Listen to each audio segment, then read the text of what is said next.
करीब 8 दिन की देरी के बाद पश्चिम राजस्थान से दक्षिण पश्चिम मानसून की वापसी शुरू हो गई है। दक्षिण पश्चिम मानसून को धीरे धीरे वापसी हो रही है। इस वजह से खरीफ फसलों को फायदा मिलने की संभावना है। साथ ही मिट्टी में नमी के स्तर में सुधार आएगा, जो आने वाले दिनों में रबी के सीजन में गेहूं में, चने में, सरसों में इसका फायदा देखने को मिल सकता है। इस बीच एक खबर यह है कि पाकिस्तान की ओर से बासमती का न्यूनतम निर्यात मूल्य $1050 प्रति टन रखने की वजह से भारत भी निर्यातकों के हितों की रक्षा के लिए बासमती चावल के न्यूनतम निर्यात मूल्य को $1200 प्रति टन से घटाकर कुछ कम कर सकता है। ये कटौती $200 से $300 प्रति टन तक की हो सकती है। एक खबर आई दाल से। चावल की बात हो गई, अब आइए दाल पर। सरकार ने तुअर और उड़द दाल पर लगी स्टॉक लिमिट को 31 दिसंबर तक बढ़ा दिया है। पहले स्टॉक लिमिट की तारीख 30 सितंबर थी, अब इसे बढ़ा दिया है। स्टॉक लिमिट जारी रहने तक कारोबारी 50 टन दाल रख सकेंगे। पहले यह लिमिट 200 टन की हुआ करती थी। सर, पहला सवाल, सरकार क्यों मजबूर हुई ये निर्यात न्यूनतम मूल्य जो था इसको कम करने पर? चावल के निर्यात को लेकर सरकार की दुविधा स्पष्ट दिखती है। हम लगातार इस पर चर्चा करते रहे हैं। अब स्थिति यह है कि बासमती भारत का अपना चावल है, जिसको लेकर पूरी दुनिया में उसके पास एक स्पेसिफिक बड़ा मार्केट है।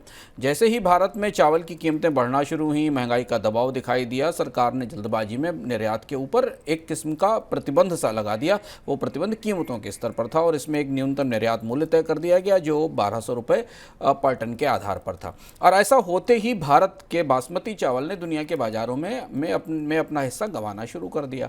पाकिस्तान दूसरा बड़ा प्रतिस्पर्धी देश है जिसका बासमती चावल दुनिया में बिकता और अब उन बाजारों में पाकिस्तान का चावल तेजी से पहुंच गया आयात इंपोर्टर्स और एक्सपोर्टर्स के जरिए, जहां भारत का चावल बिकता था। अब यहाँ दो तरीके की दुविधा है। बाजार को न गंवाने का दबाव निर्यातकों की तरफ से है, क्योंकि निर्यात के बाजार बड़ी मुश्किल से हासिल किए जाते हैं। वहाँ पर सप्लायर्स लंबे समय में तैयार होते हैं, बायर तैयार होते हैं। अचानक सरकार ने उस बाजार को जाने वाले चावल की कॉम्पिटिटिवनेस खत्म कर दी, उसकी प्रतिस्पर्धा खत्म कर दी। अब यहाँ वापस लौटकर फिर इस फैसले को बदलने की नौबत आ गई। अब नौबत यह है कि अब फिर कीमतें कम की जाएंगी। उसका जो एक्सपोर्ट कैपिंग है, एक्सपोर्ट प्राइस, उसको घटाया जाएगा ताकि 900 से ₹1000 पर टन के आसपास की कीमत आ जाए और पाकिस्तान की तुलना में चावल प्रतिस्पर्धी हो जाए। लेकिन जैसे ही ऐसा होगा वैसे ही भारतीय बाजार में फिर कीमतें बढ़ना शुरू हो जाएंगी। और जब भी खाद्य बाजार में मांग और आपूर्ति का संतुलन बिगड़ता है तो सरकारों के फैसले दोनों तरफ से असर करते हैं। एक तरफ से वो कीमतें बढ़ाने में मदद करते हैं, दूसरी तरफ से निर्यात में नुकसान करते हैं। और चावल को लेकर सरकार अब उसी दुविधा में फंसी हुई है। इसके बाद सर एक खबर आई गेहूं से जुड़ी फूड सेक्रेटरी का ये बयान आया कि सरकार अपने स्टॉक से ओपन मार्केट में गेहूं को दे सकती है, फ्लोर मिल्स को दे सकती है, बिस्किट बनाने वाली कंपनियों को दे सकती है। क्या आपको लगता है इसके बाद कीमतें घटेंगी, क्योंकि कीमतें 8 महीने की ऊंचाई पर इस समय ट्रेड कर रही हैं? 8 महीने की ऊंचाई पर आटे की कीमत लगभग, जो बाजार में ऑफिशियल डेटा है उस हिसाब से आटे की कीमत करीब 39 से 40 रुपए के आसपास है। गेहूं की कीमत 32 से 33 रुपए के आसपास है। गेहूं में भी वही समस्या है, सरकार के पास पर्याप्त गेहूं उसके भंडार में उपलब्ध नहीं है और बाजार में इंटरवेंशन के बाद भी गेहूं की कीमतें कम नहीं हुई। हमने देखा था इस साल की शुरुआत में सरकार ने बाजार में आटे की कीमत कम करने के लिए गेहूं छोड़ा भी था। अब ये त्योहार के आसपास से सारे दबाव के बिंदु एक साथ दिखने लगे हैं। चावल को लेकर निर्यात की दुविधा है, गेहूं को लेकर बाजार में कीमतें और महंगाई बढ़ने की संभावना है। हम आपको लगातार बताते रहे कि भारत में अनाजों की यानी सीरियल्स की इन्फ्लेशन दहाई के अंकों में बनी हुई है। दो बड़ी फसलों के बाद भी एक खरीफ और एक तीसरी खरीफ के साथ एक और रबी के बीच में।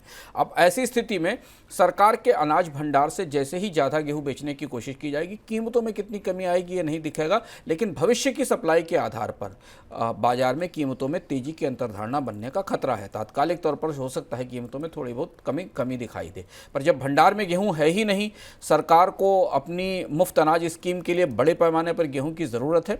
हम एक इकोनॉमिका में विस्तार से गणित आपको समझा चुके हैं कि भारत के खाद्य अर्थव्यवस्था को, डिमांड सप्लाई के मार्केट को हुआ क्या है, और वो समस्या आज अभी भी बनी हुई है। खरीफ की उपज से कितना धान मिलेगा और चावल का उत्पादन क्या होगा, अभी स्थिति स्पष्ट नहीं है। रबी की फसल अभी दूर है। तो यहाँ कोशिश ये भी की जा रही है कि सरकार गेहूं के अलावा, क्योंकि गेहूं तो सीमित मात्रा में है, तो अब दो विकल्प बचते हैं। या तो आप गेहूं का आयात शुरू करें, जिस पर भी संभावना है, चर्चा लगातार चल रही है कि गेहूं के ऊपर इंपोर्ट ड्यूटी कम की जाएगी, और दूसरा ये कि सरकार इस कोशिश में है कि मिलेट्स के जरिए या मोटे अनाजों की खरीद को बढ़ावा देकर उसका इस्तेमाल अनाज के वितरण में किया जाए। अभी इस मामले में कोई फैसला नहीं हुआ है, लेकिन दोनों फसलें, दोनों प्रमुख अनाज गेहूं और चावल, यहाँ पर बाजार में मांग आपूर्ति की परिस्थिति बिल्कुल एज पर है, बिल्कुल कगार पर है।